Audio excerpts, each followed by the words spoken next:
Welcome to Muddy of Grid, eh? Hi, my name is Edgar. Welcome to my channel, Muddy of Grid, eh? Muddy Off Grid, eh? YouTube channel videos are for entertainment purposes only. If you engage in any of the activities shown in the Muddy Off Grid, eh? videos, do so at your own risk. Consult an expert before operating any tools, machinery, etc. shown in the videos. I am building the easiest log cabin foundation. I built this foundation for a 16 by 16 log cabin with pine beetle tree logs. I decided to use cinder blocks and patio tiles for the foundation pillars. I still laugh when I see myself trying to dig up the frozen ground to set my first pillar. I gave up pretty quick. I came back after the snow was melting and the ground was soft enough to dig. I dug out the ground until I reached undisturbed soil. It is easy to see the line where the undisturbed soil starts in our ground. Then I added 4 to 6 inches of gravel to set the bottoms of the pillars. The gravel provides drainage, an easy way to level the patio tiles that will be the bottom of the pillars. Once I set and leveled the bottom patio tile, then I set the cinder blocks in staggered position.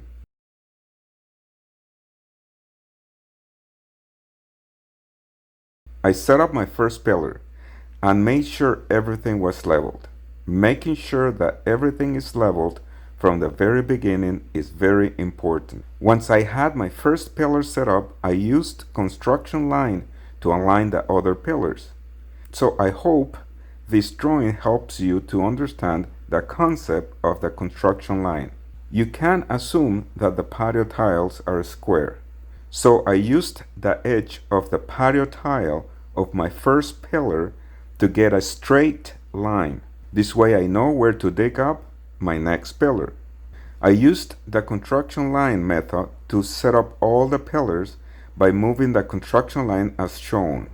Building a pillar foundation is probably the easiest and cheapest type of foundation for a log cabin.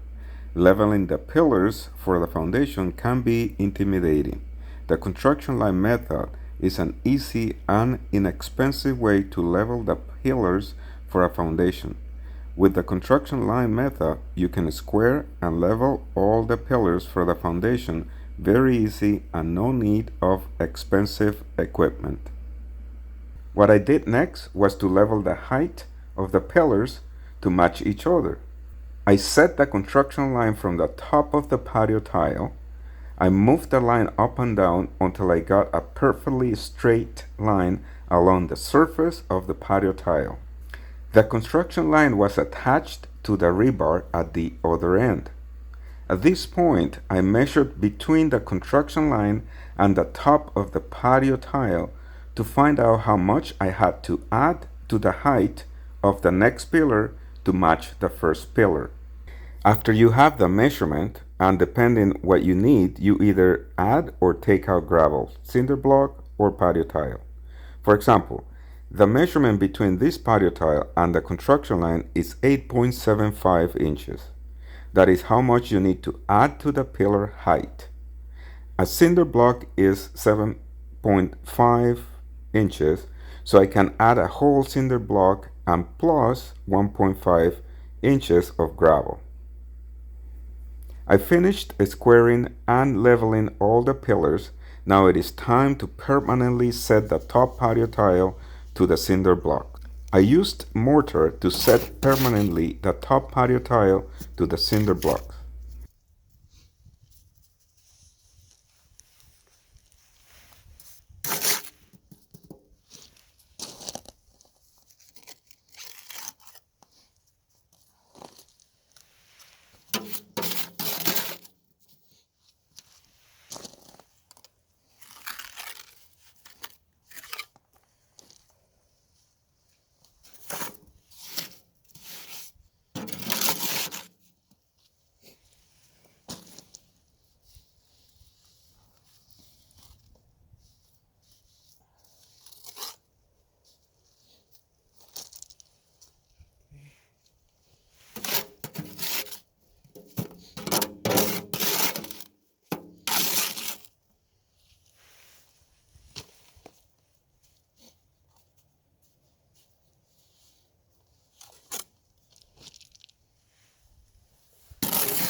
Everything is squared and leveled.